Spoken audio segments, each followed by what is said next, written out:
full agenda of business to deal with this morning's meeting, and with a late item which relates to the Galloway Viking Hoard. It's an exempt matter and it will be issued to members at the end of the normal business, and we'll take a recess in order for members to read that. Could we welcome Councillor Ronnie Nicholson to the committee as a replacement for Graham Tate? I'm quite sure Ronnie will make an excellent contribution to the work of the committee. And thank you. You had to read that off a note. I would just say that I did see a photograph of ex-councillor Tate with Queen Nicola in the Annandale Herald today. It now appears he's had more parties in Easterbrook Hall. However, moving on, could we have the Sederunt and apologies, please? Thank you, Chairman. We've got 15 members present this morning. 3 apologies from Councillor Collins, Councillor Jen and Councillor Nicholl. 3 councillors currently not present, being Councillors McGregor, McCutcheon and Stitt. Any declarations of interest? No. Minute meeting the 16th of August. Happy to move.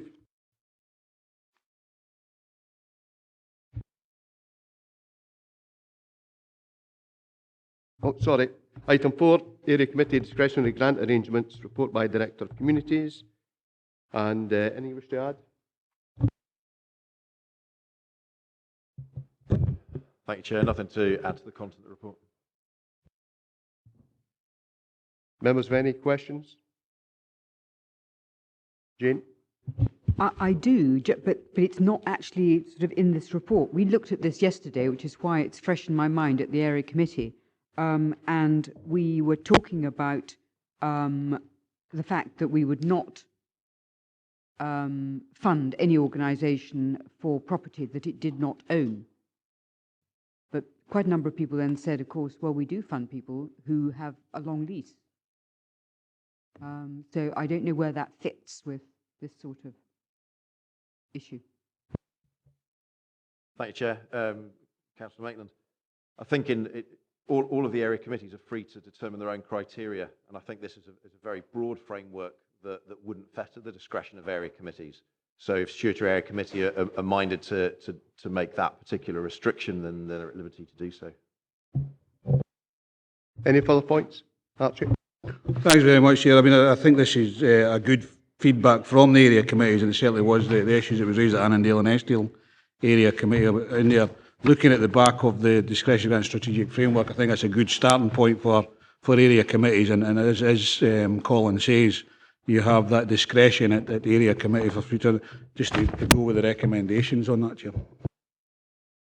Members? Willie? Yeah, Chair, it is referred to as customer contact, and Colin and I has had the discussion. There's always a contact, also a contact to do with community councils and indeed members under the EMIS system. And I don't see any reference, although perhaps I could be pointed to it, but it's so that we become more efficient in terms of dealing with community councils as customers. We're still on item 4, Willie. You're ahead of yourself. Apologies, Chair. Andy? I'm happy to respect the views of the area committees and just second our chief is proposing we move on. Members happy to accept that? Okay, moving on. Item 5, Willie. This is with anything to add to the report, Director? No. Right, Mr. Scobie. Maybe you can help me, Chair. I'm still looking for item 4. I wasn't looking at the numbers. Special paper. Okay. Right, Chair. Thanks a lot. No, it was just in terms of customer contact, and it's just reference to community councils as customers and to improve the efficiency of dealing with the problems to do with the communities in that respect.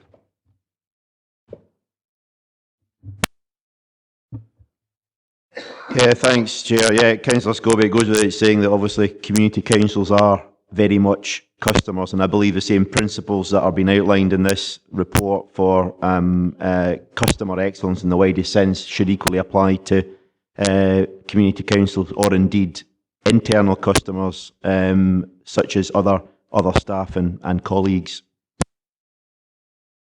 Thank you. Members? Archie? Chair, I'm just looking at table 1 on page 10 of 160, which is the channel method for communication with customer services. And obviously there's, you know, a load of telephone, 200,000 telephone contacts, face-to-face 65,000. By the web, it's only 3,719. I'm just wondering if there's an action plan to improve that web interaction with customers. Yeah, absolutely. What I would say in terms of these statistics is that these were gathered through a snapshot of time, as it were.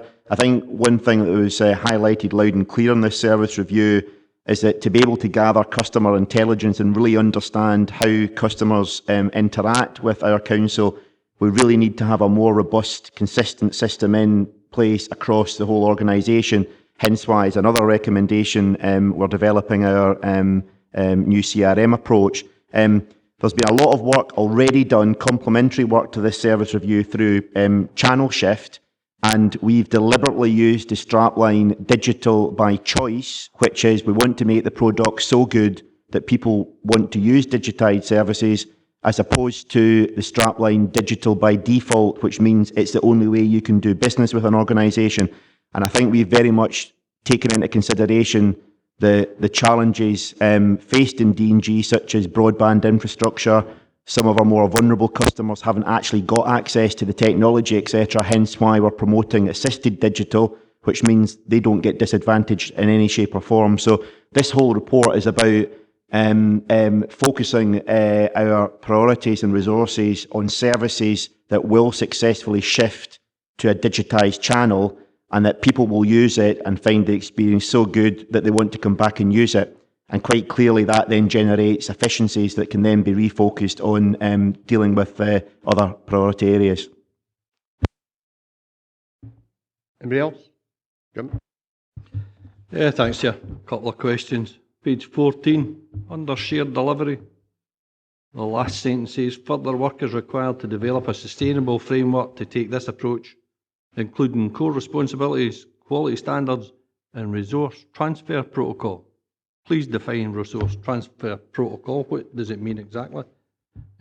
Under page 17, first bullet point under future opportunities, develop of partnerships agreement to include presence in the hub to be developed in Dumfries. Why does the hub have to be in Dumfries? With telephones, etc., etc., it could be anywhere within the region. And page 18, 10.5, some of the savings identified, etc., etc. For example, to move face-to-face transactions to the telephone will require understanding of volumes of transactions, etc., etc. In plain English, is what we're actually saying here is we're suggesting that if we can move everything in onto the telephone, we'll remove face-to-face in council buildings, and it'll all be done by a voice on the phone, which, according to the rest of the report, will be in Dumfries. Thanks, Chair. I'll take Councillor McClung's questions in the order they were presented. Firstly, resource transfer. I think there's been a number of examples already successfully delivered within our council whereby we deliver services through a different channel, such as we've moved some of the social work services to the contact centre. Now, this has worked extremely well. It's generated efficiencies. It's also, more importantly, improved the level of service to our customers. So this principle works. It's something we've had very good feedback on from customers. They get information more quickly. It frees up frontline social workers to then go on and deal with the more challenging social work issues. What resource transfer protocol means that as we expand that, either within the council or to other partners, unless we've got a very clear way of understanding the resources that are required to make this shift, and partners then need to contribute to that resource shift, the difficulty is we would then end up having a real pressure on our resources and capacity. So if, for example, a channel shift, for example, would cost 150k, okay, what we're talking about doing is that shift would generate efficiencies over and above that. The efficiency would be then the saving, but we need to be very clear about what the resources required to deliver that shift would be. So it's about a framework that when we do see those opportunities arising, they can happen very, very quickly. That'll be particularly important when we start working with partners, say potentially RSLs, etc. So that's what that refers to. The hub pilot in Dumfries, that's already been agreed out the back of the revenues and benefits, homelessness and housing service review, that what we've recognised very quickly, it's also linked to the homelessness improvement plan that's later on in this agenda, that putting vulnerable people and families from pillar to post simply isn't acceptable. And the concept that is going to be achieved by developing the hub is they can go to one point of contact and receive quality services at the first instance of asking. It's also about being proactive, whereas if they're entitled to other services that they may not actually realise they are, they can be signposted to them very, very quickly. So this service review builds on work and best practice that's already been identified in other service reviews, and it's simply Dumfries simply because of the population base. The report also recognised that we need to roll that concept out across the whole of Dumfries and Galloway. That's not about building new facilities, I've got to stress that. It's about looking at current opportunities to expand existing customer service centres, for example. So it doesn't cut across investment that's already been made, but it complements and adds value to the investment that's already been planned. And finally, channel shift is not about ensuring that there is no face-to-face. We very much recognise that in certain circumstances, particularly when dealing with our most vulnerable in the region, face-to-face is still a very, very vital service that we provide. What we're looking at doing for those that want to deal with the council, provide information, get information, apply through other channels, either online or via the telephone, that our systems are developed and invested in and can live up to those expectations. So it's not about digital by default, it's about digital by choice. And I think that answers hopefully the three points, Councillor McClung. Further questions? Pat? Yes, it's on 4.5.3, which is to do with the cost of face-to-face contacts, which is in at £10.56, which is not a roundup of a number, so I presume it's very accurate. And then I'm also looking at table 3 on the next page, and you know the top customer services face-to-face, apart from the registration services, are not that they're not important, but you know, bus passes and bus timetable information and issue of Christmas waste sacks. I mean, does that really need to be done face-to-face and costing the amount of money it's costing? If you look at the number of face-to-face interactions there are, it's just over 65,000. And I just wonder why you costed one part of this and not the rest. I mean, we don't know how much it costs for a telephone referral or the web or anything else. You've just concentrated on the face-to-face, and I wonder why you did that. Thanks, Chair. This is simply to give, I guess, an indication of costs of providing particular services. As I said at the start, Councillor Gilroy, the CRM system that we've got at the moment is quite restricted in terms of the level of information that it gathers. So this is a snapshot of what is currently recorded on our CRM system. And what it's intended to demonstrate is that if there's more efficient, it's exactly the point you make, if there's more efficient ways to deliver these services, then that is exactly something we should be looking at. I think in the body of the report, there is an example through school services whereby the more traditional method is that bits of paper are stuffed in envelopes, there's a stamp put on it, you've got postage costs, staff time to do it, it's sent out. There's been a shift to doing that electronically, which feedback from parents has been, we actually prefer it because we don't end up having to open up kids' school bags and try to find what they've got that particular day. So it really is, if it's done correctly, which obviously we intend to do, it really is a win-win, because not only do you improve the service to the customer, but you also create sustainable efficiencies, which obviously in this financial climate has got to be a key priority as well. So it's not the entire information we need moving forward. That's just simply a snapshot of those particular range of services. Archie? Thanks very much. I mean, one of the customers you have, of course, is elected members. And looking at what you've just said about paperless societies and things like that, I mean, one of the issues we're going to have is look at the IT for, the future. And I understand that in the Scottish Parliament, for instance, a paperless society.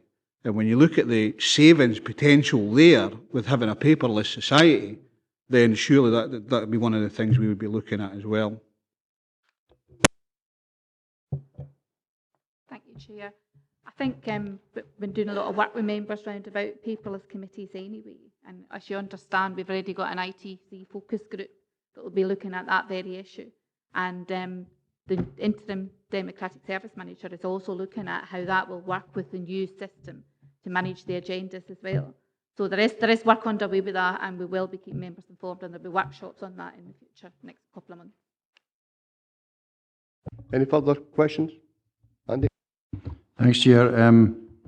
As Anne knows, I'm referring to page 41 here, the customer review from customers, and it was the Older People Consultative Group that I survived chairing that day. We as a council got a wee bit of a mauling, I think would be a fair comment.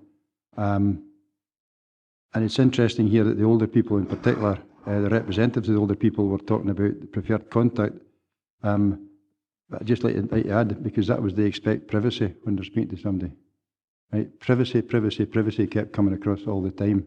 And there's a danger that that is breached all too often because of the way we're kind of setting this up. And to expect privacy is one of your basic human rights, and I think we should be actually aiming for that all the time. And the other big thing that they complained about was if they do make their way to a rural office where there's a one-stop shop or whatever you want to call it, they get really fed up when they're then told, well, that kind of deal you'll need to go to. So if they were in Glenkens, for example, and they then say, well, you'll need to go to Kirkcudbright to see about that, it's a day's journey for them to get to Kirkcudbright and back from some of the remote areas. I'm only using that as an example. So I think, and we did say at the time that we'd make sure when this came forward, I would put forward the views and amplify the views that they actually said, which is the reason I'm doing this now. But the big things I'll just rehash is they expect privacy, and they absolutely hate being passed from pillar to post, because I'm sorry, I can't tell you, and then getting through to a telephone number and start again. I think one of them actually said we should have a press button 1 for the Beatles, press button 2 for Elvis when we get the music on, because they're on that long. Let's have some music we like rather than music we're having to listen to. But I mean, that was a flippant comment, and but that was made at the time. That's it. Thanks very much, Chair. Yeah, just to reaffirm, obviously dealing with any customer, particularly surrounding sensitive personal issues, privacy is an absolute essential part of service delivery, Chair. So just to reassure, that's very much being considered. Yeah, thanks for letting me back in, Chair.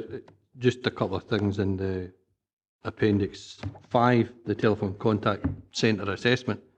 It says one of the weaknesses, staff calling contact centre instead of looking up numbers and connect ties up staff time. Yeah, it probably will do, but unfortunately there's a lot of staff actually don't have access to a VoIP phone. They're standing in the middle of nowhere on a council mobile phone that they have no access to connect with. There are some other staff that are told that you will call at the call centre, you will not contact anybody direct. And as far as elected members are concerned, we generally are either working from home, and certainly in my home at the minute, your broadband's almost non-existent, or you're on the mobile, you've got no access to connect. I would dearly love to be able to phone somebody direct, but I've got to phone a contact centre. And just as a side comment, promote telephonetics. That's great, but it doesn't always work with a broad East Ayrshire accent. Bear in mind I'm South Ayrshire, but I have a colleague who has a broad East Ayrshire accent, and telephonetics doesn't work with that one. Thanks, Chair. Yeah, we obviously wanted to involve as many staff as possible in this process, and indeed, as you've said, one of the things that the contact centre team picked up is the challenge of trying to track people down and transfer phones, etc. But I'm pleased to say that following that, we didn't wait to the outcomes of this service review before we did something about it. We've now sent out a strong message via corporate management team that's been cascaded down that individual members of staff have got a responsibility, in simple terms, to ensure their contact numbers are correct. If they ain't about at their extension, if they've got one, it's diverted and answered. And we now provide monthly performance information to services to highlight where perhaps that's still not working as well. So there's nothing worse than a phone ringing and ringing and ringing and ringing. And unfortunately, if that happens, it's the contact centre staff who then have to deal with the customers' anxiety, and also, to pick up on Councillor Ferguson's earlier point, that then adds to the waiting time. So it's critical that we get through these phone calls effectively and efficiently as quickly as possible. Thanks for letting me back in, Chair. Just wanting kind of be clean, I'm not sure if I'm just piggybacking here, but if you're on your council smartphone and you're looking for a member of staff because they've asked to speak to you, when you go onto them, it gives you the extension number, which you can't access from your mobile phone. Right? Is there a way we can change that so that when you go through the directory, the staff directory, looking for a member of staff, that if it's possible to be external call, then it's there. I appreciate not all the members of staff have got direct dial access out. Some have and some haven't. But if they have, can that be there? It'd be actually really helpful. Thank you, Chair. Yeah, there is work underway to do that, but in the interim, what they're proposing to do is to actually publish council mobile numbers, so that when you're actually looking for staff that have mobile numbers, you should be able to access that information and phone directly to that member of staff.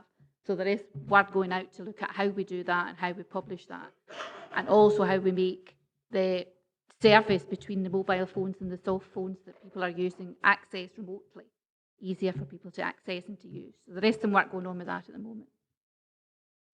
Thanks very much. So that will mean their profiles that are stored on computer in the directory, the internal directory, will have the direct link to their mobile phone number. Like some of them have already, but others don't have that. Yeah. Okay. Thank you. That's certainly the proposal, and we would take that through management team, etc., to make sure that's been endorsed. Thank you. I think by the debate and all the questions and that, I think this paper actually highlights all the issues that have been raised here. And the thing that stands out in this is one size doesn't fit all. Because there are all these issues, there are all these problems with technology, with phones, with waiting. I was actually up in the contact centre yesterday, and I seen it in action, and it was an absolutely fantastic premise. You know, you've got different groups with different experience. They're all well trained. They're actually, you know, if something went on the phone and I seen it happening, they've got multi-issues. The one person dealt with that.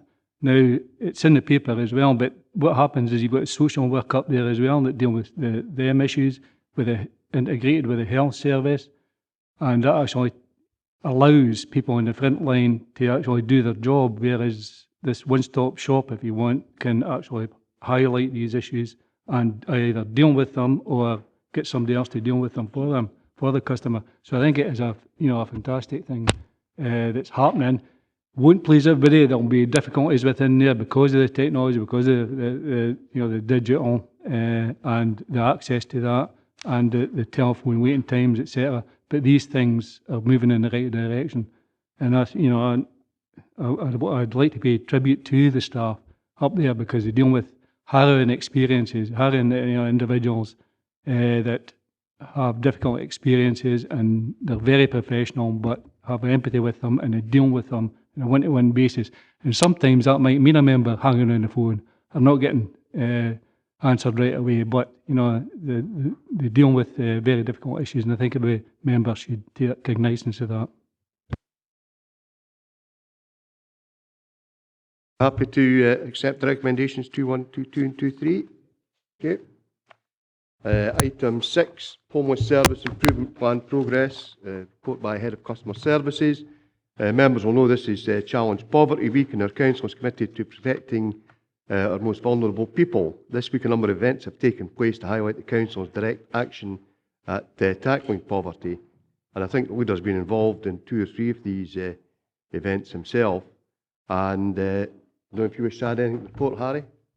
Yeah, thanks. Just very briefly, Chair, what I particularly wanted to reinforce is the left-hand column of the appendix headed recommendation is a snapshot of time as things were in February of this year. So those key areas of improvement were highlighted to members 6-7 months ago. The right-hand column is the updated position as things stand this month. In other words, progress and improvement, which is exactly what members gave the clear message they wanted to see.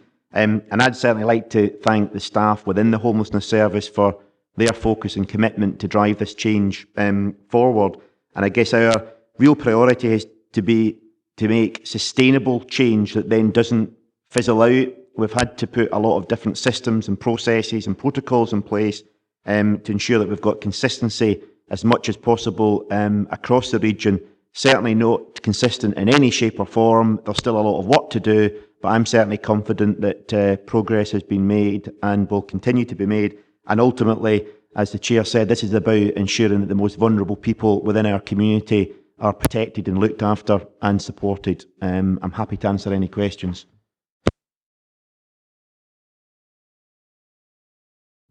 It was on page 85, North Star Recommendation 47, which says that there should be a greater understanding of and focus on value for money. And the action is that appropriate were to identify and undertake financial awareness training. Where do elected members see that sort of activity trickling through into? Where would we see the results of that work? Thanks, Chair. Well, firstly, in terms of future improvement plan updates on the homelessness service, because I think what I've very quickly realised is that there's a wide range of complex issues that are very much all interlinked. You know, it's about housing, it's about financial advice, it's about dealing with domestic issues in the widest sense, substance abuse in some instances, criminal justice service, etc. So we intend to provide a detailed statement of where this is going in this type of report, but equally in the performance reports that come to Communities Committee in relation to our business plan. We have now got specific key performance indicators in relation to our turnaround times for benefit and financial advice. We've got specific KPIs in relation to changes to people's financial circumstances and how quickly we process those. And I was actually looking at that performance report yesterday, and we're actually well ahead of target in both areas, which is an improvement in comparison to around about 12 months ago. So there's certainly a lot of performance information out there. What we need to try and do throughout all of this is be able to evidence tangibly the impact of the work and the interventions we've got, and that's certainly something that we're still looking to do, to develop more KPIs that can give, you know, senior officers, staff involved, customers, and indeed elected members an ability to keep their finger on the pulse. Yeah, Chair, having worked with Harry for a good number of years in his many different roles, I'm sure he will bring about change. However, you know, I do believe he has got a can-do attitude, but it's looking, as is spelled out in 3.5, it's not to underestimate the challenge that he faces. So I'm sure with his team, he will bring about. I sort of draw it, the analogy, and, you know, trying to turn a tanker, where I think he's now doing to a cruise liner. But if we look at 3.9 and the appendix that Jane has just referred to, page 58, and its reference, you know, partnership working, and reference is made on the right-hand side, meeting with social work services partners to early discussions. and whether indeed we're making any headway in that, where social work do recognise, not just in terms of external partners, but internal partners, departments that social work do recognise that housing is a major feature in social work, and we've got access, or homeless and people in unsuitable houses have access to the strategic needs group and representation. So perhaps we could hear from that. Again, on page 60, in the same theme, Chair, then it's to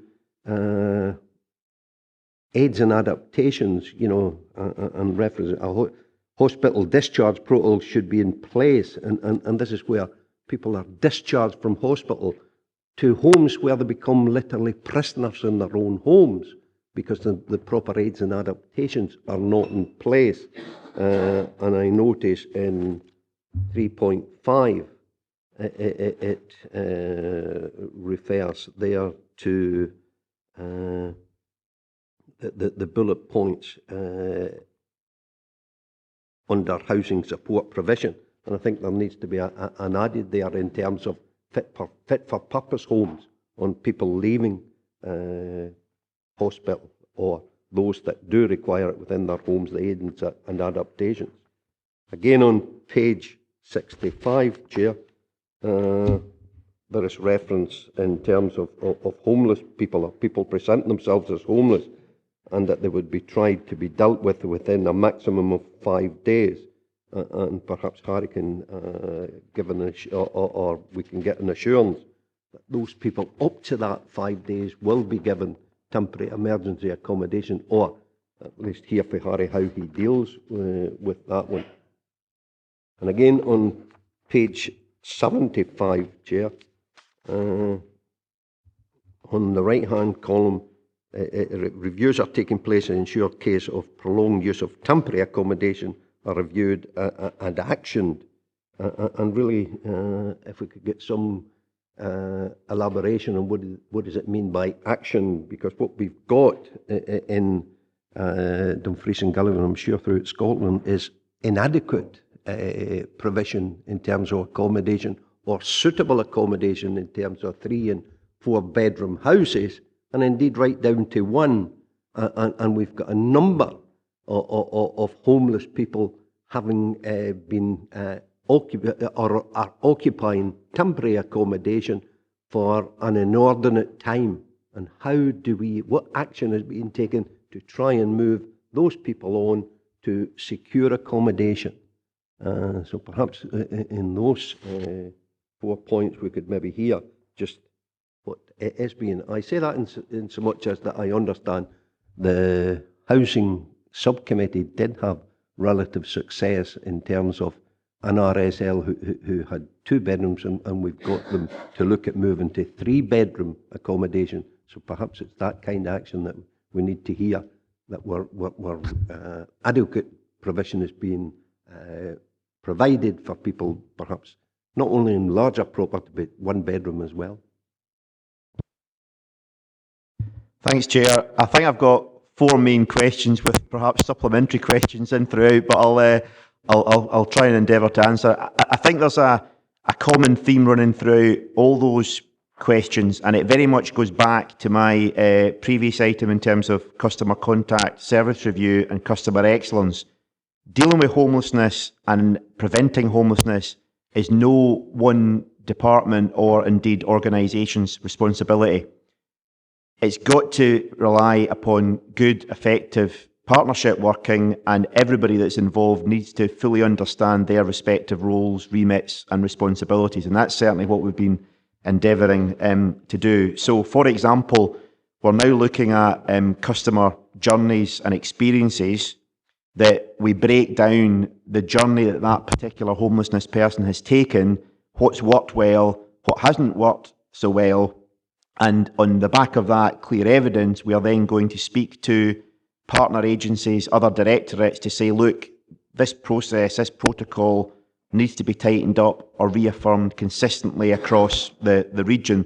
There's maybe examples of particular parts of a process working very well in one part of our region, but perhaps not so well in another part of the region. So consistency and clarity of roles and responsibilities is something I'm putting great emphasis on at the moment. And that could apply to issues surrounding social work, NHS. We're currently in dialogue with Integrated Joint Board, for example. We've now got an arrangement in place where we meet monthly. I meet monthly with both DGHP and Lorburn, and there has now been a senior operational group established between the Council, Lorburn and DGHP that are tasked with driving these things quickly and swiftly and reporting back to the Common House and Register Board that I sit on. So that is the type of work that needs to happen and need to continue. I can absolutely assure Councillor Scobie, if somebody presents himself as homeless, whilst we've got up to 5 days to deal with that particular referral, they are given emergency accommodation there and then. And the message that I've given to my team is, if somebody presents themselves as homeless, you sort out the emergency accommodation, you make sure they've got a roof over their head that day, that hour, and then you deal with the issues that you need to try and clarify to find a more permanent solution. And I think the final point was about temporary accommodation. There's a range of temporary accommodation across Dumfries and Galloway. Some of it is of an extremely high quality, some of it isn't so good. The process we are doing at the moment and what's referred to in the appendix is auditing all of that to make sure that A, we've got the right size of accommodation in the right location of the right quality, and that the council gets value for money from that. And where we don't get value for money, we simply don't use it. There's also an issue about the length of time that people on occasions are in temporary accommodation. It should just be that, it should be temporary. It shouldn't be a permanent feature, and we should, again, through multi-agency working, ensure that they're moved out of that temporary accommodation and given a permanent tenancy, which, you know, is exactly where the end goal should be. And there should also be an issue about temporary accommodations revolved to, remove stigma, and it doesn't get known as a place where people that are perhaps in unfortunate circumstances are put until things are sorted out.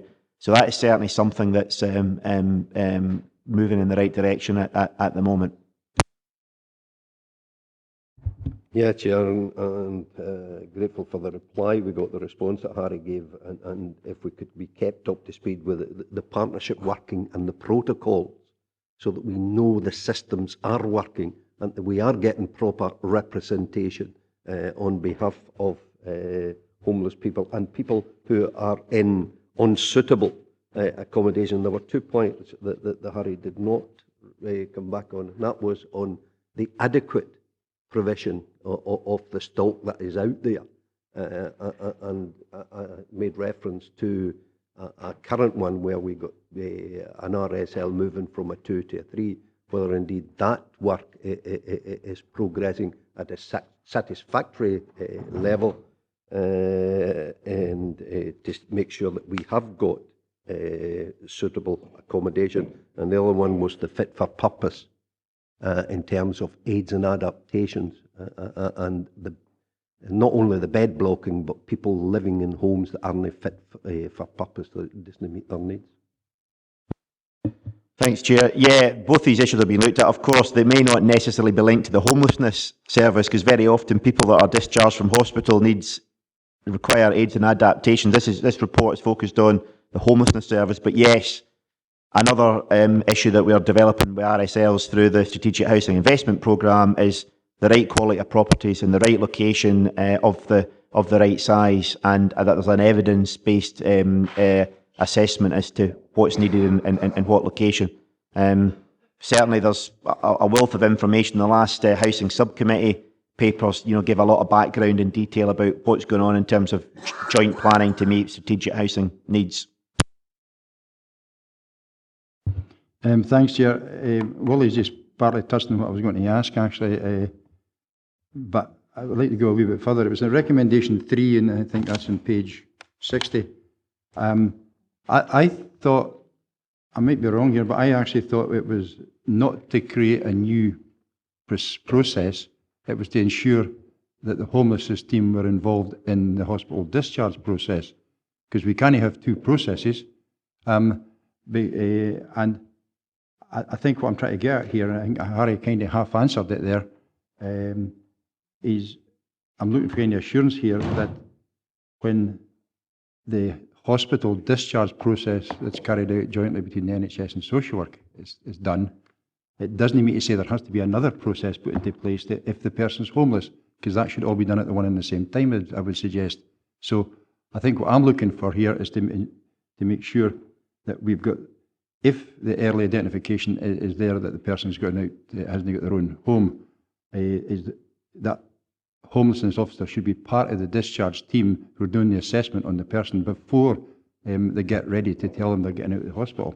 And the other thing would be just a word of warning is that a lot of people, not all of our accommodation for homelessness is with the main RSLs. It's with some local people who are far from perfect, and I think Wally highlighted that in the past. And he's quite right. I mean, I've got evidence of somebody being, I'll use the word released from hospital, with 2 crutches, and he was sent back to his old homelessness property, which was upstairs. And no way getting up the stairs. So the bed blocking continued until they could find him somewhere on the ground floor. So it just, I think what I'm trying to get at here is we need to absolutely be sure that the homelessness team are right in there at the middle of this when the person is still in hospital prior to getting ready for discharge, not once they've been, because once the consultant's washed his hands, they think that's the end of it, and he's just blocking my bed now. That has to stop. And the quicker we can get this one team approach to it, then I would suggest the better. I'd be interested if Harry's got any information on that. Yeah, thanks, Chair. No, absolutely. There is only one protocol, and there should only be one protocol. What I mentioned at the start is that everybody needs to understand their respective roles and responsibilities to implement that protocol. And it's all about being proactive and preventative as opposed to reactive. So the homelessness team, absolutely, and the housing team should know if somebody's about to be discharged from hospital or indeed prison, and arrangements are put in place proactively that make that as a seamless transition as possible. So there only is one protocol. It's about everybody ensuring that they work to it. Can we accept the recommendation? And I note in 3.2 that the Audit and Risk Committee have asked for an update in 6 months' time, and I think that should come back to this committee as well, if that's agreeable. Members happy with that? Thank you. Item 7, the Dumfries and Galloway Council's response to Scottish Government's social and security consultation, report by Director of Communities. Harry, anything to add to the report? Just briefly, Chair, just to set the context, this is obviously a national consultation engagement process. We've been asked to provide a council view from the perspective of administration of this type of service. Obviously, there's a lot of local, regional and national organisations that have given their feedback to the Scottish Government from their perspective. So we've looked at it purely for the purposes of the exercise from an officer from a team, financial wellbeing and revenues team who administer this type of service and the issues linked to resources, communication, etc. that sit behind that. But clearly, it's inextricably linked to dealing with poverty, welfare reform, etc. as well. But we've given a focused perspective purely from an administration basis.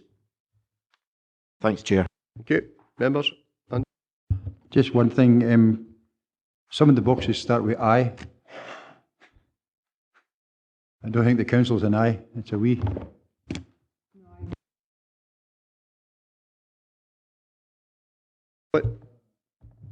Yeah, it's a pretty hefty document, Chair, to go through and everything else, and there are points. Page 117, where it refers to carers allowance, where it asks, do you agree with Scottish Government overall approach to developing a Scottish carers benefit? I would hope we would say yes, but it needs a written branch review, and I make reference to foster carers, the kinship carers, and the parity there. So it does need a written branch review, because I don't think that is fully sorted out yet, where we are still waiting on responses from the Scottish Government in terms of that parity. Again, on page 120, funeral payments, if we're to mean anything in respect and dignity, I would hope that we do respond to that one and tick the boxes that are necessary, because far too often people come to me and say, you know, how do I get some kind of finance to bury a relative? And I think that it should be there, rather than some of the indignity that people are put through. So I would hope we would respond to that. Best Start grant, Chair, on page 122. I think we should be making reference to GIRFEC on this one, and we should be identifying and recognising people in terms of Best Start. And I think GIRFEC is a perfect example. So we do get it right for every child, and there should be universal benefits for kids.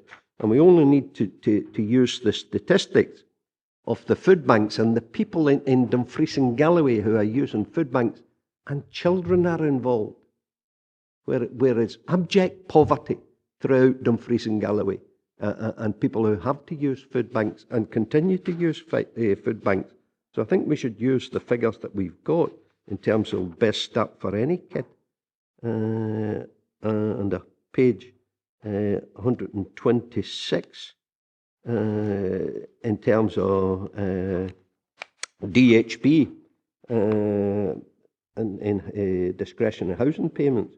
And again, I think we should be making reference and pay tribute to the council. We've now appointed an anti-poverty officer who I'm known the person. She will do a fantastic job. But I think we should be making reference in there as to the anti-poverty strategy and how we're approaching that particular issue and tackling the huge abject poverty that is out there in Dumfries and Galloway, as there will be throughout the whole of Scotland. So, Chairman, there are a number, you know, and the document is quite extensive and a lot of good points made, but I think these are points that we should be adding to. Thanks, Chair. Yeah, I mean, if members are happy for me to articulate that in a response, I'll do so on that basis, Chair. Members happy with that? Any further points? No? We're happy to accept the recommendation as amended? Okay. Item 8, Portpatrick Village Hall, report by Head of Civic and Local Services. And it's just an update on the arrangements at Portpatrick. Members will be aware that we've overseen community facilities review with 28 out of 29 community facilities either taken on management responsibilities for the facilities or entered into a long-term lease with the council. Given the significant financial pressures facing this council, it is worth acknowledging that to date this approach has generated annual recurring savings of £280,000. There's 4 options contained in this report, and Harry's here to present the report. Anything you want to add, Harry? Thanks, Chair. I think you've covered the essentials. The other thing that committee may wish to bear in mind is that it agreed in May that 33 further community facilities would be subject to the facilities review and taken as part of the budget development process over the next 2 financial years. But happy to take any further questions. One of the local members, Councillor Dick, is asked to address the committee, so I'll let him have his 2 minutes.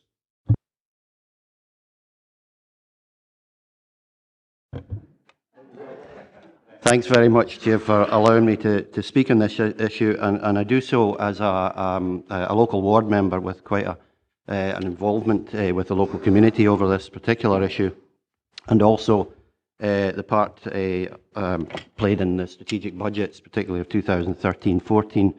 Could I first of all express my gratitude to the staff for the way in which they have interacted with the local community over this issue.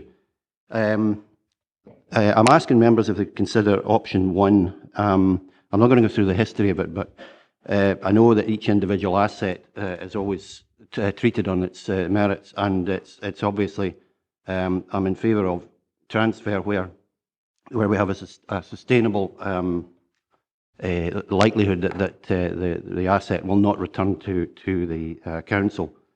As members will be aware from the report, the old trust and community council, having purchased the harbour partly with a loan, the transfer was seen as a way of helping to repay that loan. However, on the dissolution of the trust back in 2014-15 and the community council, it was followed by a new trust, community trust and community council almost a year ago. But quite naturally, these organisations are in their infancy and are still finding their feet. There's natural caution with the organisation, where running assets and the implications for a nascent organisation. Given that 280,000 of the savings have already been achieved against a target of 283, I'm asking if, given that the communities have issued a letter of intent, which is attached in the appendix ahead of terms, and it make it abundantly clear of the community's aspirations, I would ask for time and space, and therefore, if I could ask members to consider option 1. Thanks very much, Chair. Okay. Members, Molly? Yeah, Chair, and like Ian, I want to recognise the progress that has been made in working with the two community groups, being the Portpatrick Harbour Community Benefit Society and the Portpatrick Community Council, where we have now got them to actively look at how they might, take over, and there is an intent there for them to do that. They are two relatively new organisations in that the community did not have a community council for 2 and more years. So they only resuscitated the community council, I think, well, it's in the paper, a year ago, past September, and likewise for the Portpatrick Harbour Community Benefit Society. And they have done a tremendous amount of work as well, in so much as that they have now turned round what is a community asset in the harbour, which was running at something of 150,000 of a deficit. They have turned that round, and now they're in good standing. So they have got, in the very relative short period, they have got credibility. So I would see the progress being made here as positive. And I believe it was the director that said not so many meetings ago that what we should be doing is working with the community and not imposing on them. So I think there is a spirit of cooperation that we should welcome as a committee in that respect. They have produced the letter of intent, and I think within that they refer to that, carried out correctly, CDP there. Community Development Plan has the ability to provide a comprehensive and structured way forward for the community of Portpatrick. And I think that's crucial in terms of the community, and what we don't want to do is create another organisation. In one of the options it talks about other organisations. Well, they haven't come forward so far. So we do know we've got the cooperation of two, and I think we should be working with that. In the letter of intent, again, the organisations do recognise that in the last pay 152, they do recognise they have a requirement, that the council has a requirement to save money, and have offered to undertake some functions on a voluntary basis. And in that respect, I think we should be working with them to see how we work with them to provide that alongside the actual savings. As I say, I don't think we should be in the position of imposing, where the council could put at risk the reputation of the council and indeed lose public confidence.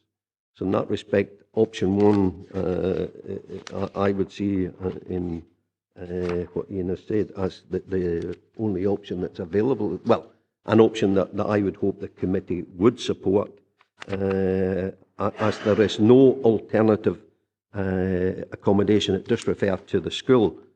The school, for members' knowledge, it is an open plan school. There are no classrooms as such that you can actually lock. for the community to use. So we could be putting at risk some confidential information in that respect. So the village hall is the hub of the community. It is used and it's well used. And I think that we've got an opportunity of working with these two organisations under option one and hope that, and they've got aspirations, they've got further aspirations, not only in terms of asset transfer of toilets, village hall, they've got other aspirations in developing the community. It is the jewel in the crown in Dumfries and Galloway, and I would hope we could support option one in its entirety as it stands and move forward with the community in that respect.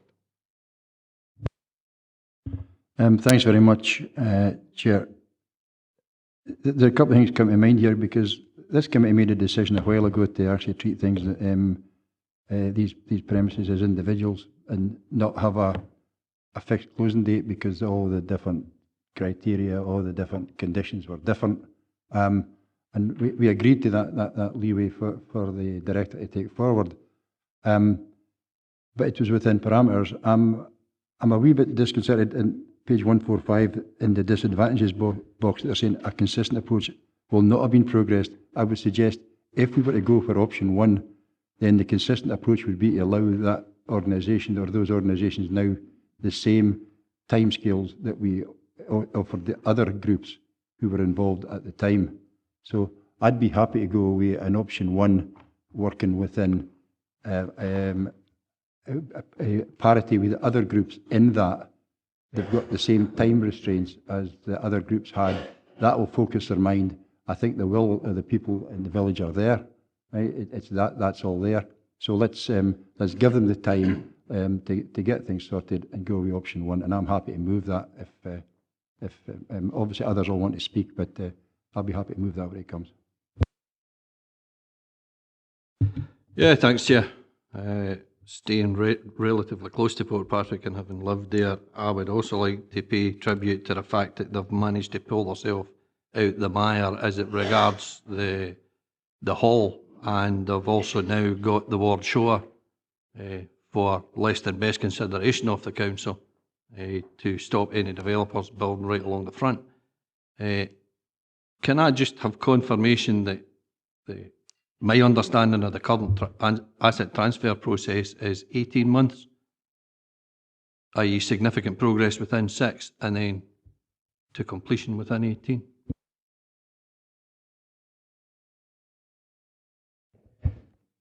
I think that's probably contained in the final report. Yep. I don't know if Liz Manson wants to comment on that. No? Okay.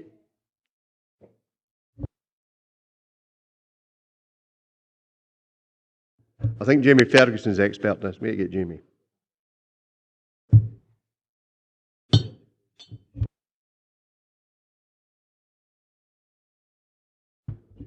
Yeah, if it is the case when we get the answer that my understanding of the current asset transfer is 6 months, significant progress, completed within 18, I'm perfectly happy to go with option one on the understanding that we comply with the asset transfer process as it stands, as of tomorrow. I'll not say as of today, but as of tomorrow. That's the 18 months as of tomorrow.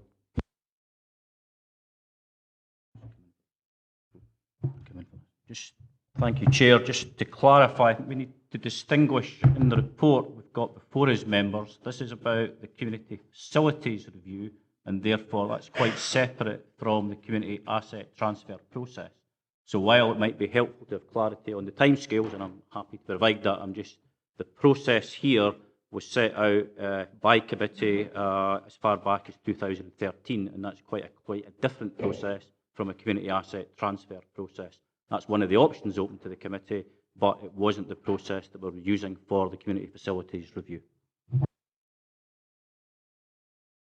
Yeah, thanks for the clarification on that. If you look at the ones that have already been dealt with under the 28, you've got the building transfer to community on a standardised management agreement. What's the timescales for that actually happening?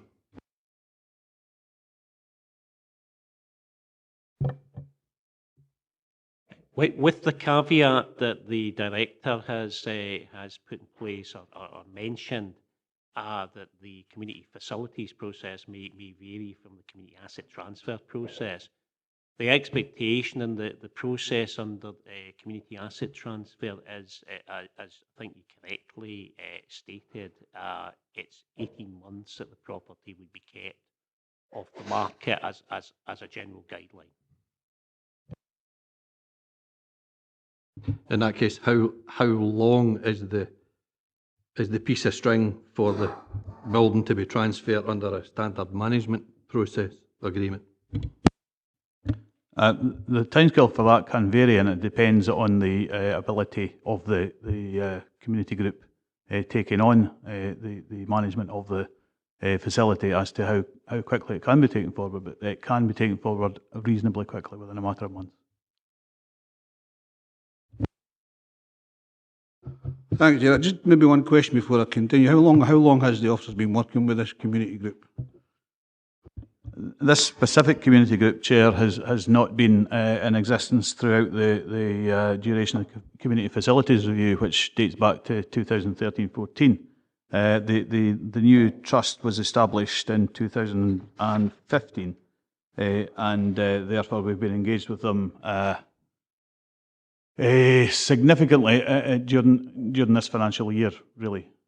So during 2016-17. We met with them in August, and the proposal came forward from them at that point. The detailed proposal came forward from them at that point, but as the report points out, the detail in terms of what they propose to do and when they propose to do it is not there at this stage.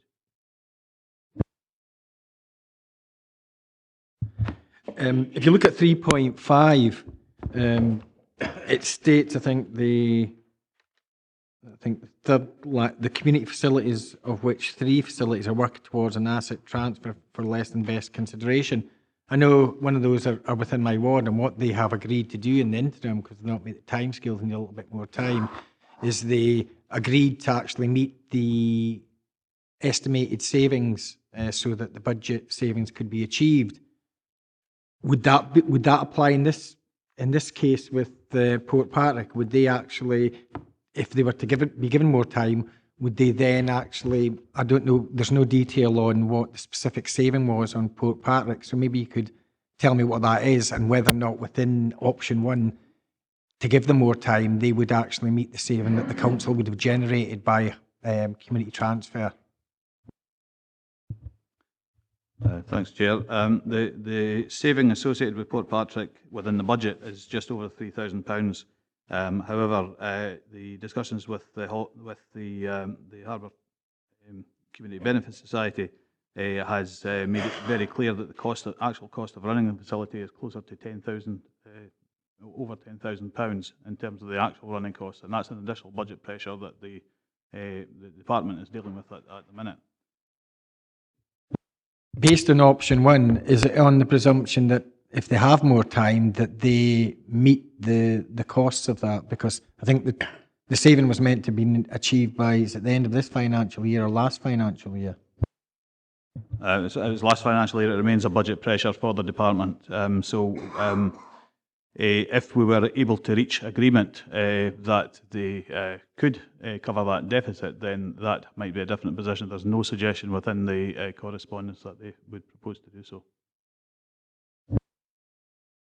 In order for consistency, then you wouldn't be treating them. This would be an exception to the way we've dealt with the 28 properties. Some of them that have had an extension to that has been on the basis that yes, you can have that extension, but in the interim you actually meet that. I think the main issue is with regards to capacity of that community group to actually take over the day-to-day running.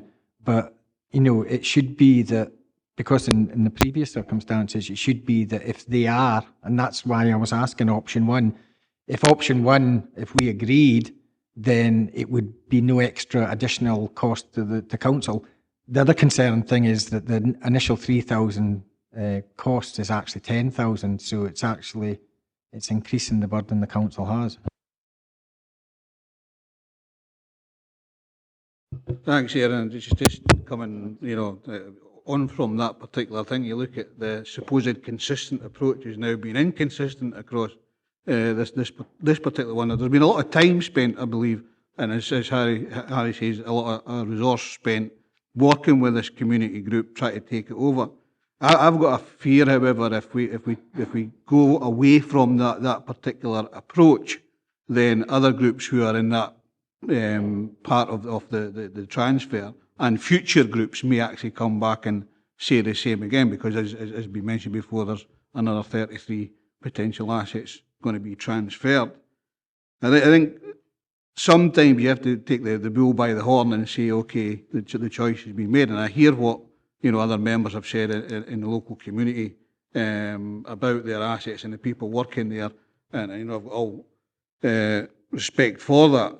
However, we need to move on. It's been 2015 that budget saving should have been taking place. I think there's an opportunity here to look at two particular options, and options 3 and 4, to try and move that forward in a way forward. And I would suggest we go forward that way, looking at and moving this particular issue forward by using options 3 and 4 and working with that community group that way. Thank you. Is there a seconder for that? I'll second that. Okay. Well, I think, I'm hearing what's been said in option 1, but at the end of the day, if we read paragraphs 3.2 and 3.3, if option 1 is progressed, then where do we get the money to pay for it? Quite simply, nobody's identified that. Councillor Ferguson? Where are you going to get the money to pay for it? Because if you use option 2, you're shutting it. Option 3, you're going to have to start a whole process all over again, because you can't use the existing process, because if there's new people coming in, the only way that can happen is to start the process over. So you're going to be stuck with it for the next financial year anyway. And then option 4 is you're still going to have the village hall there, and you're effectively shutting the village hall and put the stuff up to the school without knowing at this moment in time whether the school is capable of hosting all the groups that are currently using the village hall. So I've already moved. I'm happy to move option 1 and using the existing protocols that apply in terms of timescales and everything else. And I think if you want to go to vote, we'll go to vote. Yeah, Chair, I'm happy to second, given that I thought I had moved anyway, but I'm quite happy to second. Whether I'm the mover or seconder doesn't really matter. Andy has outlined that there is, that I have knowledge of, there is no other community group that has come forward, and the report in option 3 does not recognise another community group, so we'd need to go out there and search, and that would hold up the process. I think we've got the cooperation. I don't believe that there is a need to put a time constraint. If the progress is not being made, I'm sure the officers will come back and advise the committee, but I think we've got the cooperation and the spirit with the two organisations. Progress has been made, and they have only been there. They are two completely new groups, so they've only been in existence for a year, as the report refers to, and I've said that they only came resuscitated in the community council in September, and the same for a new group in the Harbour Benefit Society in September as well, and progress has been made. I would hope we can go with that in option 1, and I'm quite sure it will be to all our mutual benefits, both in the community and the council, in working with them rather than imposing. Honey? Billy talks about imposing and emotive language and that.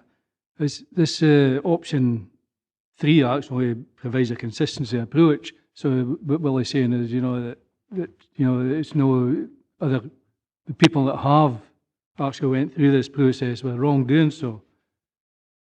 I think there is. Can I get some clarity on the primary school? It says in here, it does say it could be utilised as alternative accommodation for some user groups within the term of harmonised fees, etc.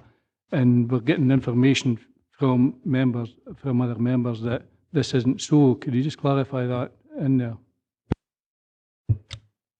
Chair, the advice from our colleagues in education, in SIPL, was that the school would be suitable for community use. We can certainly clarify that as part of any ongoing work. But I have to say that the user groups within the village hall at the minute, the primary, there is one group using it during daytime and weekdays, and that would be the main group that couldn't be located in the school. So I think what I'm trying to draw out, is there any, is it still possible to use a mixture of option 3 and 4? Yes, Chair. Okay, nobody else, can we move to the vote? Claire? Okay, thank you, Chairman. I have a motion proposed by Councillor Dryborough, seconded by Councillor Martin. Chair, excuse me, point of order. I actually moved that before Councillor Dryborough did, and it was seconded. Councillor McClung seconded it, and then Willie came in the back later on. So the motion should be option 1. Okay, so apologies for that. I didn't hear Councillor McClung second. Just switch my notes round. Okay, right then. A motion proposed by Councillor Ferguson, seconded by Councillor McClung to agree option 1. We have an amendment proposed by Councillor Dryborough, seconded by Councillor Martin to agree options 3 and 4. Okay. So, Chairman? Amendment? Vice Chairman? Amendment. Councillor Bell? Amendment. Councillor Blake? Amendment. Councillor Dryborough? Amendment. Councillor Ferguson? Councillor Gilroy? Councillor Groom? Amendment. Councillor McGregor? Amendment. Councillor Maitland? Amendment. Councillor Marshall? Amendment. Councillor McClung? Motion.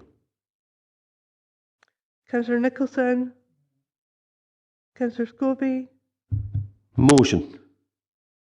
Councillor Syme? Amendment. Councillor Thompson? Motion.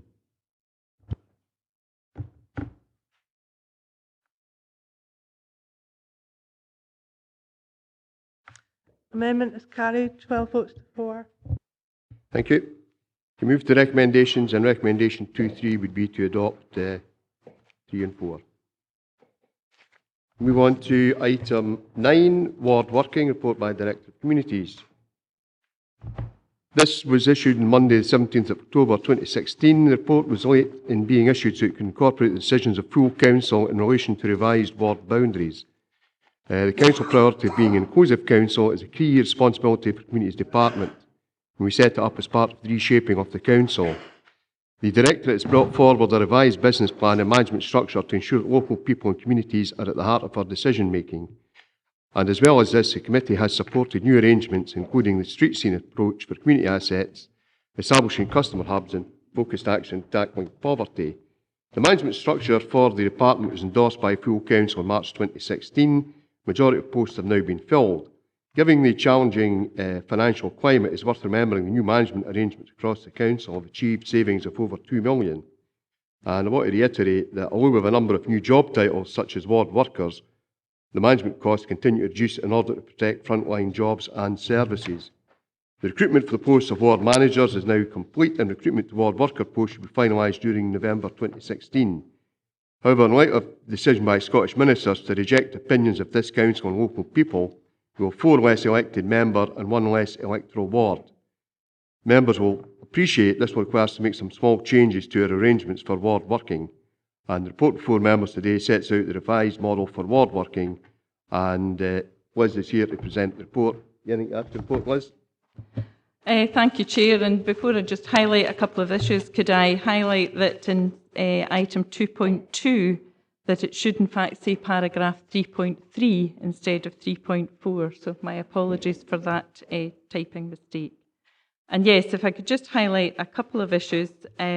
Firstly, I think to emphasise that the model is based on an officer in every ward of the council, with a few of them having some additional responsibilities for coordinating and supervising and supporting that small team. So that's the basic model that you have agreed. I think secondly, in the recent months since I've taken up post, there's been a couple of developments. Firstly, the forthcoming guidance from the Scottish Government about locality plans is very much looking at these plans being for towns or villages or even parts of towns. So it's a very local focus. And secondly, the subcommittee on the review of standing orders last month agreed to develop ward forums as the focus. So I think given both of these things, the traditional model of having Annandale and Eskdale, Nithsdale, Stewartry and Wigton is not particularly relevant to this aspect of our working. And I think the third and final point, just as the Chair has said, that the Scottish Government has agreed the Boundary Commission proposals. And so obviously while we recognise that the Council is still looking at an appeal, we're moving our arrangements forward. And I think recent discussions have highlighted that with a reduction in wards and councillors and taking into account the principles of the span of control that you agreed as part of the council reshape, we think that 3 managers and 9 ward workers is perhaps the right balance now. That gives us 3 teams of 4 people, which gives us a bit of flexibility and a bit of resilience to make sure that our communities, partners and indeed elected members are supported at all times. Thank you. Thank you. Members, any questions? Jim? Yeah, first a question. 3.3.5, number of electorate. Where did we source these numbers? Because if you count them up, they don't agree with either of the 2 lists that is shown in the appendix that came from the Boundary Commission for September 13 and the forecast for September 2019. The figures don't add up. Where did we get those numbers? They did come from addition of the new electorate. Just confirm that's the voters' roll? Yes, as I understand it, yes. Yeah, I hear the comment of Councillor McGregor. The list that are on the appendix are not population either. They're electorate, forecast electorate. I'll now make my position clear. We agreed originally 9 ward workers, 4 ward managers, each a ward manager covering each of the 4 areas. What is now being proposed is we'll have 3 ward managers, which means Wigtonshire, if you look at it and we accept this, Wigtonshire does not have a ward manager. The ward manager will either sit in Castle Douglas or Kirkcudbright.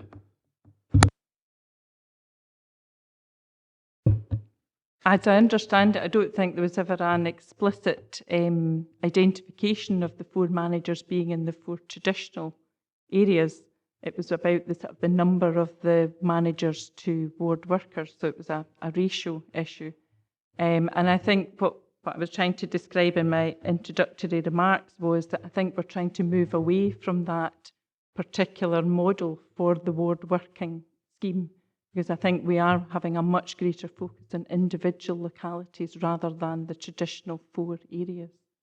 The reason for the location of the ward managers was about where there are 3 elected members rather than 4. Yeah, Chair, I could go back to the inception of the unitary authority in 95, 96 period, and at that time there was no area manager in all the 4 areas, the previous district councils. And if we are to move to what's in the paper today from what was the original 4 managers, ward managers and ward workers, then we're moving to the point where again we could have an area with no area manager type status. If Jim's moving that we keep to the 4, I'm quite happy to second, or at least, if he's not, then I'm happy to move that we revert back to the original of 4 ward managers and look at the configuration from there.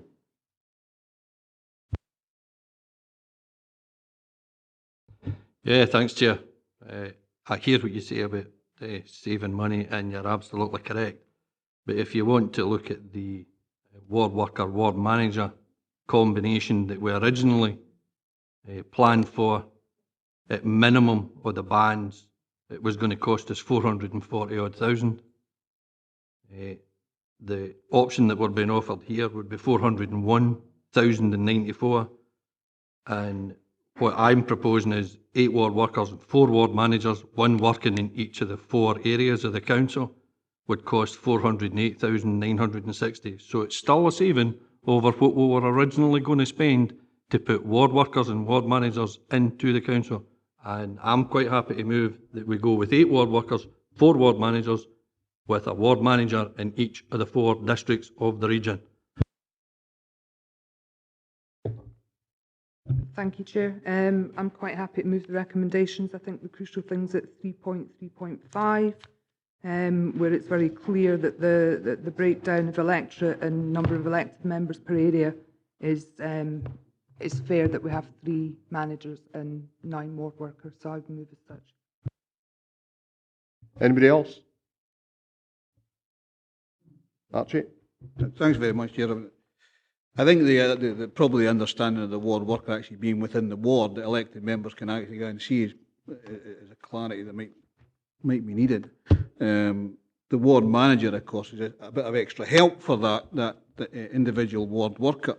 And looking at the structure, or certainly the boundary changes that are coming along through no fault of our own, has given us the opportunity to particularly look at this, without actually affecting anybody at the moment, because we haven't, as has been said earlier on, give anybody a position. I think ward workers are going to be pivotal in taking forward the community empowerment stuff that's going on right across Dumfries and Galloway, never mind just in Annandale and Estill.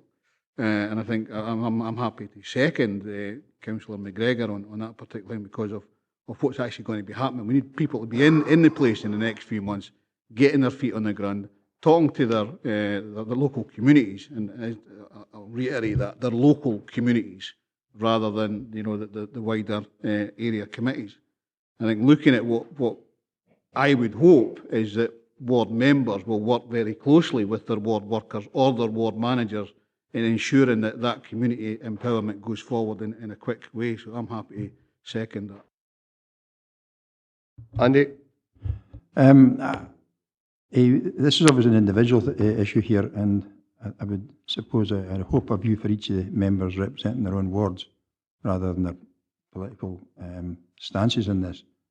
My worry here is I'm coming down the side of what Jim and Willie are saying, not because of party politics, but because we're using the SIMD statistics for the vast majority of what we deliver as a council. And the danger here is that the ward managers will not be in those wards or around those wards where we've got high instances of deprivation, right?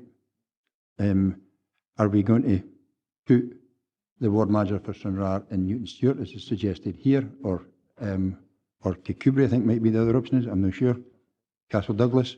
How are they right on the ground dealing with the deprivation and the poverty issues that are apparent in the far west? The same could equally be said for the centre of Dumfries, because it's going to either be in either Dalbeattie or Sanker. How are we dealing with that? Because this is a personal view. This doesn't seem for me to fall easily alongside a lot of your other policies. Thanks, Chairman. I think the first principle we need to go back to is ward working, and that maybe clarifies Councillor Dryborough's point that the core purpose we have is 12 officers working in 12 wards. doing 90% of the same job. And it's clear to me in the last year, working with elected members and communities, and more recently on ward visits, that what the communities are looking for is a closer connection with the council through ward workers or ward managers. And quite frankly, for communities, it's an academic debate whether it's a ward manager or a ward worker.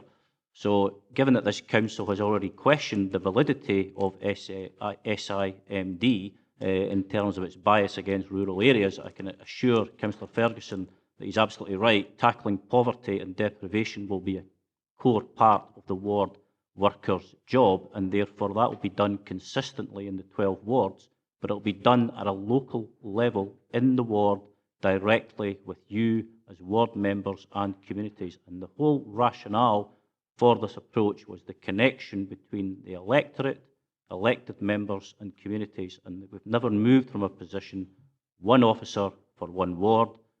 What's moved is the boundary position situation, which would find us in a situation where we'd end up with a ward manager, in effect, managing 2 wards, which is significantly different from the other arrangement.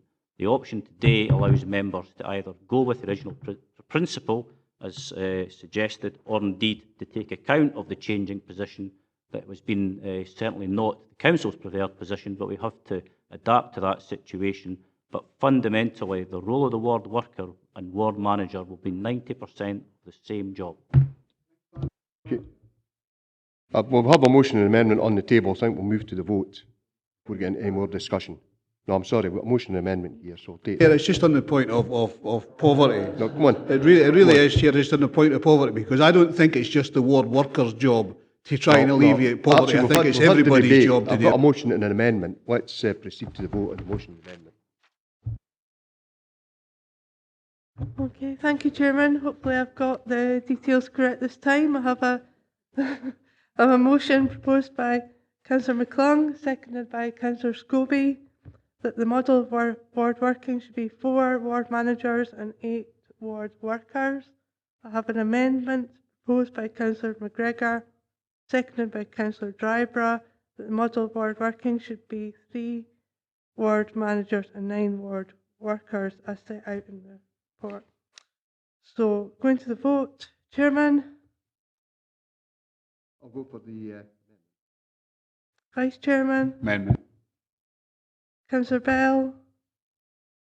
Who's not left? Councillor Blake. Motion. Councillor Drybrough. Amendment. Councillor Ferguson. Motion. Councillor Gilroy. Councillor Groom. Amendment. Councillor McGregor. Amendment. Councillor Maitland. Amendment. Councillor Marshall. Amendment. Councillor McClung. Motion. Councillor Nicholson. Councillor Scobie. Motion. Councillor Syme.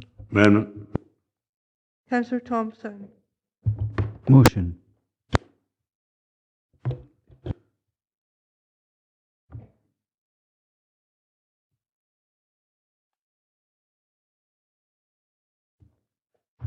Amendment is carried 10 votes to 5. Thank you very much. Are there any other questions on the report now we've dealt with that particular issue? That's I said there before the motion. I don't think it's just ward workers' jobs to get rid of, you know, the areas of deprivation. I think it's everybody's job in this council, including members and our employees, to try and alleviate the deprivation that's in our areas at all times across this council. Thank you, Chairman. Chair, can I respond to that, please? Thank you. Excuse me a minute, Derek, thanks. I'm perfectly aware it's everybody's job to try and alleviate poverty in Dumfries and Galloway. And my worry was, if it's a ward worker who's in an area and his manager is somewhere else, and his manager's got to get sent, not the person who's actually on the ground dealing with it. That was my point. But it's done now. We're in a democracy. The decision's been taken, and we're now in a position where we're now going to appoint people as managers because they're in a 3-member ward, not because they're the best person for the job or for the best person for that locality. So we are where we are, and we live with it. People are appointed by this council on merit. I think that's pretty unfair to suggest otherwise. Yes, they are. They're appointed on merit. If there's 3 ward managers appointed, it is then for the director to decide which ward they will be placed in. It's no different from any other, and to suggest otherwise is impugning the integrity of our officers. And I hope you should apologise to them for that. No apology, because I didn't impugn them. What I said was, from here on ever, until we bring this back and it's another policy change, that is the policy, because the person could leave tomorrow, and Derek is then left in a position where he has to appoint the ward manager who might not be the right person. That's my point. But I take your point. We're in democracy. Let's move on. Yeah.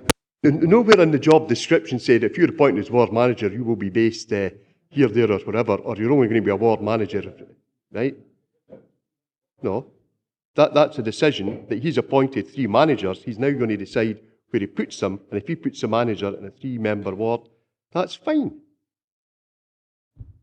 The person's getting appointed on their ability to do the job. That's the criteria, and it suggests otherwise is totally wrong. Anyway, moving on, if there's any other questions. Okay, can we accept the recommendations as amended? Thank you. Item 10, update community asset transfer process. Jamie, anything to add to the report? And not a great deal to add to this report, members, only to say that, try to point out in the report that part of the reasoning behind the review of community asset transfer is that some of the national drivers have changed. And in terms of the council reshaping, and in particular the shape of the community's directorate and the values and principles behind it, in terms of community empowerment, we need to look again at asset transfer and our processes and our approach to asset transfer. Probably in the future, under the Community Empowerment Act, the council is more liable to challenge and needs to have processes in place to deal with that, and also to look again at support that community groups are offered to progress their business planning and go through the stages of asset transfer. The other point in it, perhaps, is this is fairly early stage work. It's really an update to members. There's proposals in here for the kind of shape that the consultation will take, and that consultation, I want to fully involve members in that and to get their views. I want to get the story of Harry Haley was talking about the journey for customers. I want to know more about the journey for the community groups that have been through the asset transfer process. I'm at the kind of early stages of that, talking with groups that are currently in the process, but I want to get round groups that have been through the process to see how the journey is for them. I also want to ensure that our council's best interests and the interests of communities, there's a kind of very even-handed process that involves the wider views of communities, so that where council is transferring an asset, we're absolutely certain that that asset has community consent and is going to be of the best benefit to the community, and hence of value to the council if it's an asset that council is transferring. So that's a kind of rough bit on it, members, and happy to take any questions. Okay, up to members. That's it. I'm just looking at 3.12, and I'm on page 155 though, and it's about procedures to deal with disputes, mediation and an appeal process. How are we doing that? Are we doing that within the council, or do you bring somebody out with the council to look at whether we've been doing things properly? Because inevitably, I suspect there will be disputes or appeals needed if things don't go according to the applicant's desires. And the other thing is, it's the process and the timescales that I'm interested in. How are you going to set your timescales? Because they are quite important for applicants to know what they're dealing with, and I think it's important that they're clear right at the very beginning. Thanks very much. Take the disputes one first.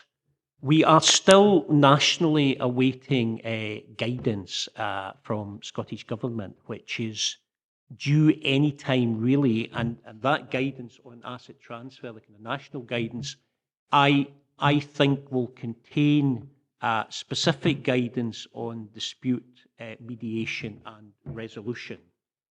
What I expect to happen is that there will be an internal process involved in that, where the council looks at any claims and counterclaims. Beyond that, I think we need to look to the national guidance. That I think there'll be something perhaps that, whether it comes in originally as guidance and then maybe as some sort of secondary legislation around it. I think we have to be mindful of what the national picture is. So there's a wee bit of, rather than us pushing that at the moment to say, here's how we will handle any challenges as a council, I think we're just kind of biding time to make sure that anything we put in place is compliant. I just feel that if there's a group out there wanting to do an asset transfer and they, for whatever reason, get turned down or it's not acceptable, and they don't agree with that, what's their route? And if they think it's the council monitoring the council, that doesn't seem to be a very good way for them, if I'm being perfectly honest. And I would absolutely understand why they might feel that they're not getting a fair hearing. And that's what I'm really concerned about. No, I think that's a really fair point. If it's the council monitoring the council, it would be perceived to be the council's interest at heart.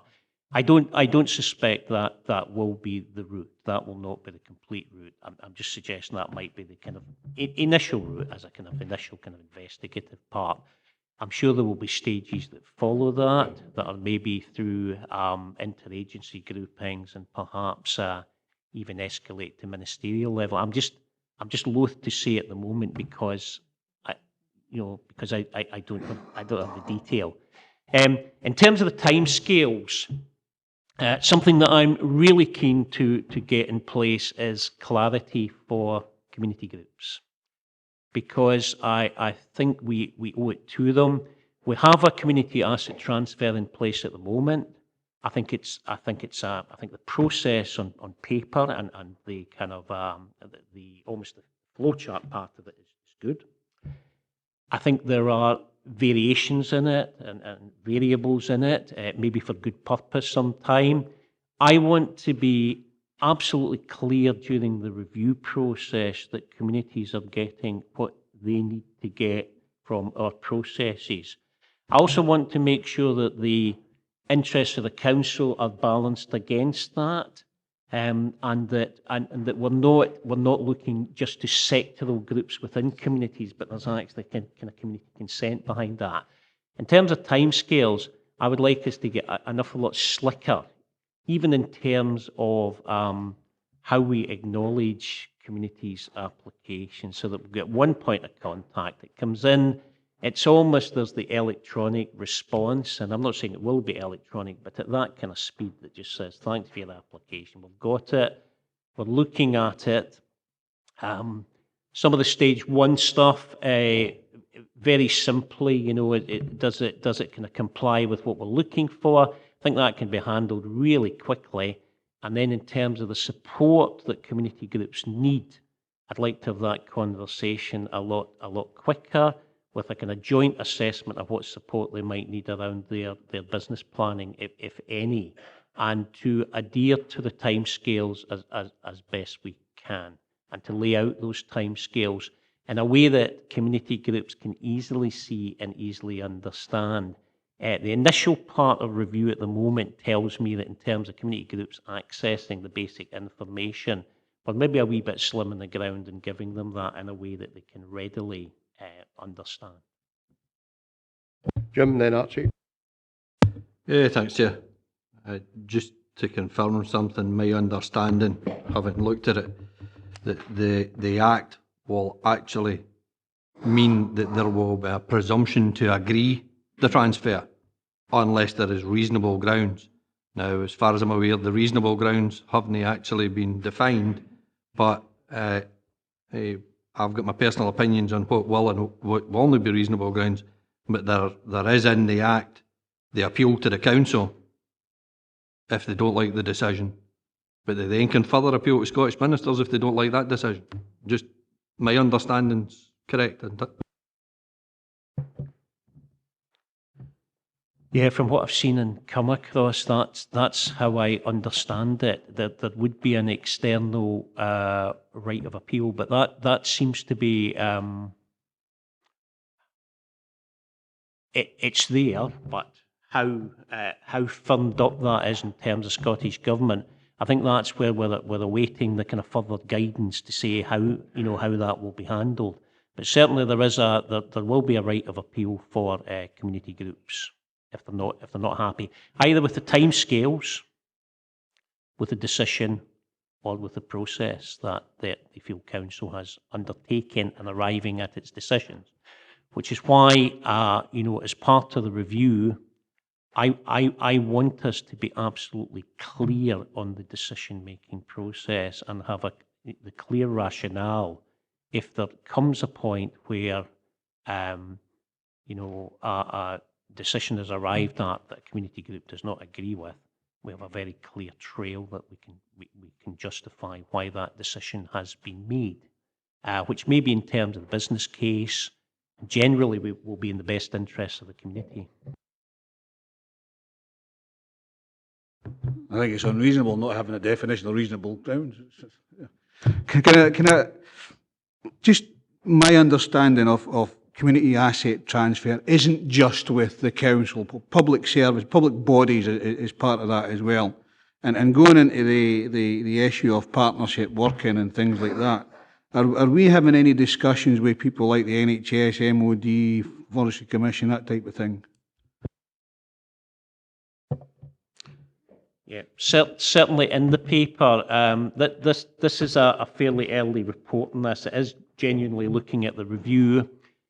We've had early discussions with third sector, Dumfries and Galloway, as they offer support and potentially could be offering additional support to community groups around asset transfer.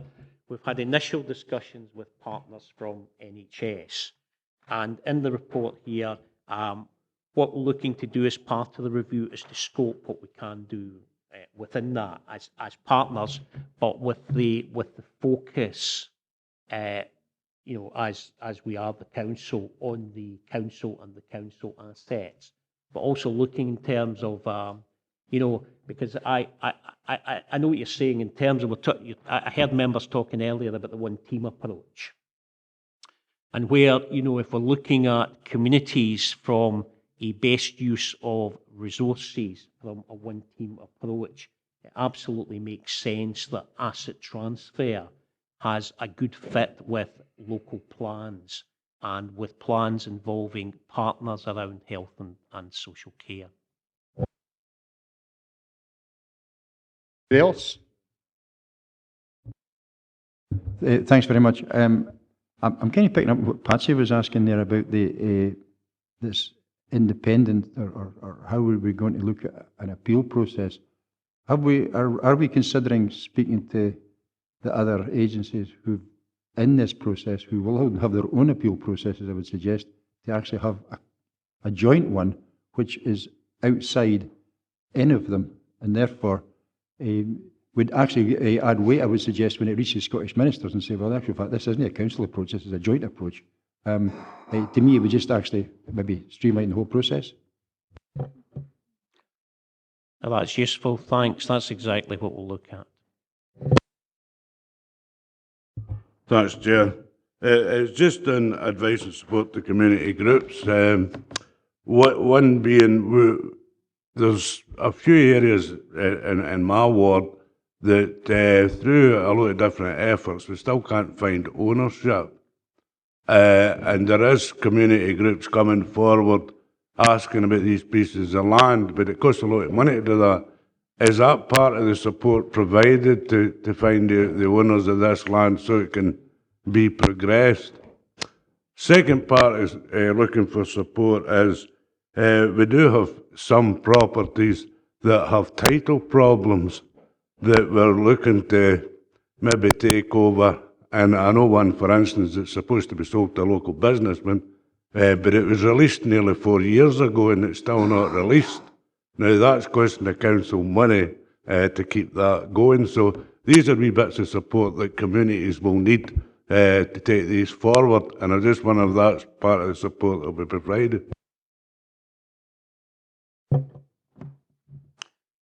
Yeah, it's certainly part of it, Councillor Syme. I think, you know, under community empowerment and as a moral and ethical obligation from the council, we need to work with our communities to look at what they need in terms of taking forward their aspirations. That will vary. I mean, what I'm putting together at the moment is what we'd call a virtual team to deal with asset transfer, which will involve the council's architectural and property services.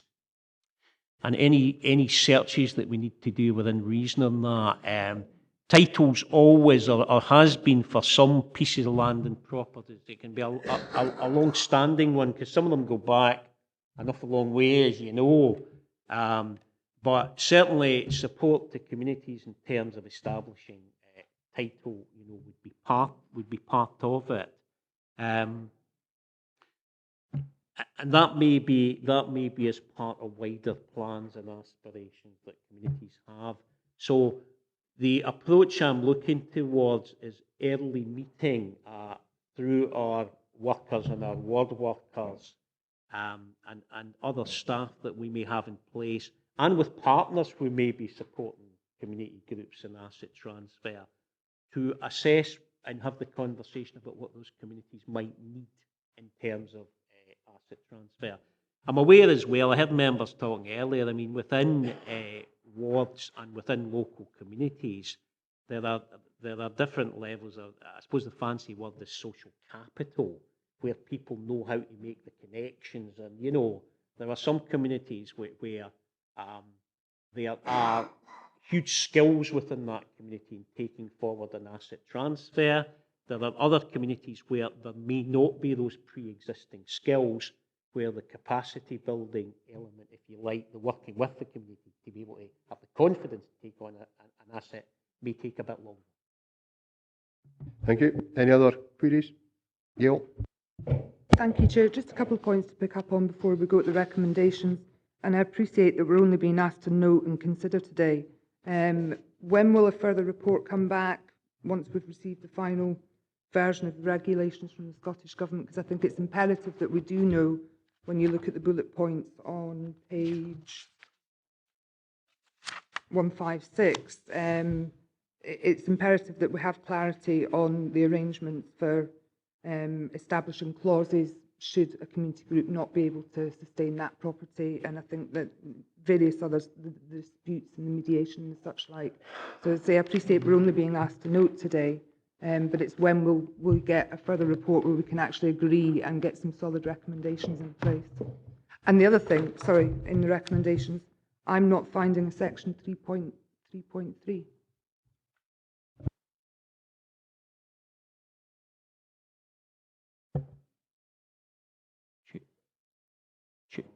Chair, okay. Okay. On the first part of your question, Councillor McGregor, about when will a report come forward and when we will have the detail, further detail from Scottish Government. On the first part of that, what was said in the report, that the consultation that Scottish Government went out to on this, I think it was completed, I think it was June, you know, just towards the end of June. So there is something imminent. But having said that, it's been imminent for a wee while now. So I suppose the second part of it is that I want to have this done and dusted. And when I say done and dusted, I don't mean just done and dusted. I mean with due consultation and dialogue and conversations. I think it's one that I really want to get right with our partners and our members, and importantly with our community groups. So there's a lot of conversations to have there, but I don't want it hanging about forever. So the proposal here is that by March there is a final report comes back to members. But in the meantime, I would like to get around members and create opportunities for members to have dialogue and discussion on this, so that when it comes back in March, there's no surprises in it. It's something that members are very familiar with and hopefully are bought into. And also in terms of the processes for, if the national guidance for dealing with challenge is incorporated in there. But hopefully that's something that when we get it, we can fill in members as we go along, and so that the challenge process is robust, but also is set to work with community groups. Because actually what I've tried to put in here is, if the conversations with community groups are right, and the business plans are not meeting the needs of the community, or they're not likely to, I think the early intervention bit is better. I think better to have those conversations early rather than to wait and put members in a position where they're making a decision on something that is not going to fly, and then the bad news going back to community groups.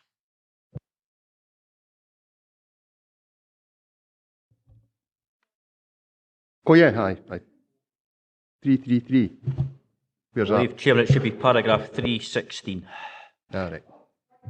No, absolutely. Okay.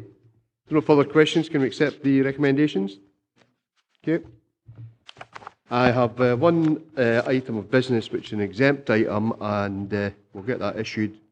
And I think if we take a break for 20 minutes, gives members a chance to peruse it. So if we come back here at 1:45.